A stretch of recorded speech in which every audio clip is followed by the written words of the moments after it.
প্রতিদিনের পথ চলায় আপনাদের স্বাগত। আজকে আমি গিয়েছিলাম ইসলামপুরের নবাববাড়িতে কিছু গস কাপড় কেনার জন্য, কারণ ওইখানে বেশ ভালো গস কাপড় পাওয়া যায়। ওখান থেকেই আমি বেশিরভাগ আমার কাপড় চোপড় ব্যবহার্য গস কাপড়গুলো কিনে থাকি। তো অনেক দিন পরে এবার গিয়েছি, এবং যেহেতু আমার যাওয়ার তেমন একটা সময় হয়ে ওঠে না, তাই এবার গিয়ে বেশ অনেকগুলো কাপড় নিয়ে এসেছি। আপনাদের সাথে শেয়ার করি। দেখেন আমি কেমন কাপড়গুলো নিয়ে এসেছি।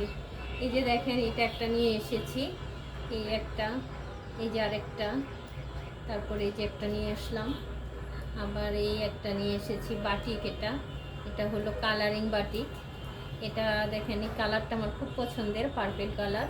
তারপরে এটা আরেকটা বাটিক, এই যে এটা। তারপরে এই যে একটা নিয়ে এসেছি চুনরি প্রিন্টের, এই চুনরি প্রিন্টও আমার খুব পছন্দের। তারপরে এই যে এটার একটা অন্য ধরনের বাটিক, এটা হলো নতুন একটা প্রিন্ট এসেছে, পাতা পাতা, এটাও নিয়ে এসেছি।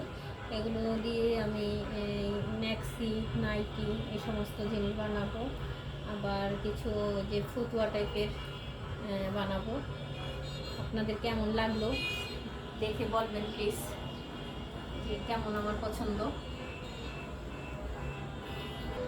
Thank you.